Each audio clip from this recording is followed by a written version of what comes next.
Good morning. Welcome to CupO'Forex. This is your daily video analysis for Thursday, the 11th of September. Let's get started. It's already been a interesting day in the Asian markets. Asian markets are relatively mixed right now, as we've had a number of key data come out of China, as well as policy rate decisions coming out of New Zealand. New Zealand elected to keep their policy rate the same. There was no change with that. We're still waiting on Indonesia and a few other of the Asian Pacific Rim countries to make announcements. Also, we've seen the Tokyo and the Nikkei up today as the yen continues to trade weak. It's now at the U.S. dollar is now at a 7-month high versus the yen. We'll get into that when we talk about technical analysis. Right now, let's look at the remaining economic calendar for today. Scrolling down to the bottom of our screen here. And here is our economic calendar. It's a very, very high news, event-driven day for the markets. China, as I mentioned, has already come out with some key data, where you can see the consumer price index came out lower than expected. So inflation is not right where they would like it. On a month-to-month, it came out at 0.2%. They had been expecting 0.4%. Also, on a yearly basis, inflation missed the mark. We had hoped for a 2.2% print, came out a little less than expected at 2%. And producer price index also contracted more than we had hoped for. We had hoped that it would come down at negative 1.1%. It was slightly lower at negative 1.2%. Already out of Australia, we had their employment change. We had expected a print of 12,000 new jobs added, and it came out a lot more than expected. So that's a good sign for the labor market in Australia. Also, their unemployment rate ticked down a little bit from 6.3% to 6.1%. A little bit later on today, out of Europe, in about the next 13 or 14 hours from now, the European Central Bank President Mario Draghi will be speaking, and we're going to be listening to him very closely to see whether or not the ECB is going to announce any further or future quantitative easing, where they actually launch a program very similar to what the United States is winding down next month, and England as well. A little bit later on after that, the United States will release some key data. We'll get initial jobless claims. We're expecting that number to come in at 300,000.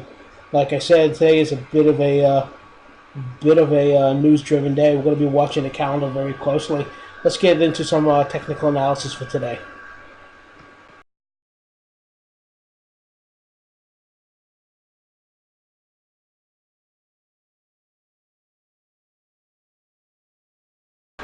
All right, let's get started with our technical analysis. I want to take a look at first. I want to take a look at the Nikkei index today, which ticked up a little bit higher today. We're trading at around 15,749.991. This is right up against a key technical level of 15,750, right in this area. A break above here will see the market once again touch 16,000 and 16,250. We do have near-term support right below here at 15,575, which we're also watching. Also want to take a look at the dollar yen. The dollar yen, as I mentioned a few minutes ago, has creeped up to 7-month highs, and we're currently trading at 106.735 on our way to a very key technical and psychologically important level of 107. The break above that will open up the doors for 107.30. We do have some near-term support in this area at around 106.10 in this area here, which we'll be watching, and another key support level at around 105.50, 105.45 in this level here, but with no bearish reversal signals. And as you can see here, we had some hesitation for a little bit, and then what you can see here is this formation of a bearish engulfing candlestick here, but there was no confirmation of that as we closed on a aggressive uptick with no bearish signals. it looks like that the yen dollar will be creeping higher for some time to come.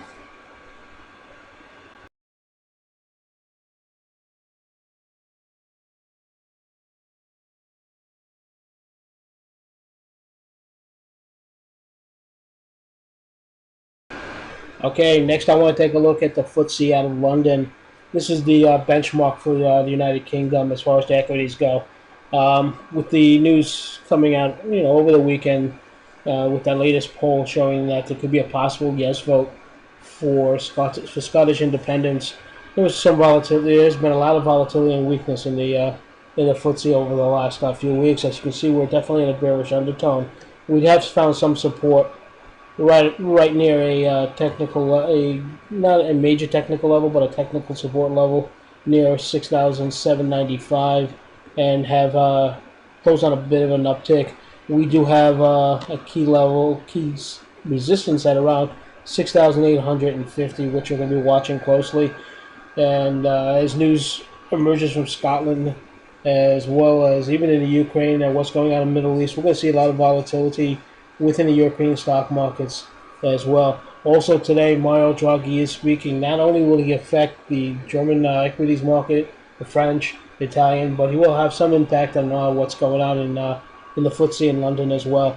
So we could see a possible very volatile day out of the euro in the equities markets, as well as their forex markets, especially with the euro.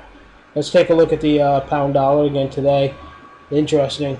We've been creeping lower over the last month and a half, and it looks like we have finally found a bit of support down here near 1.6050, and have turned higher.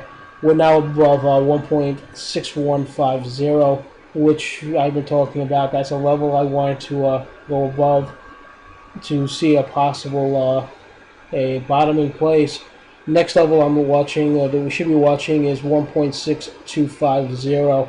A break above that would be a bit of a bullish indicator, but overall we still remain quite bearish in the sterling at this time.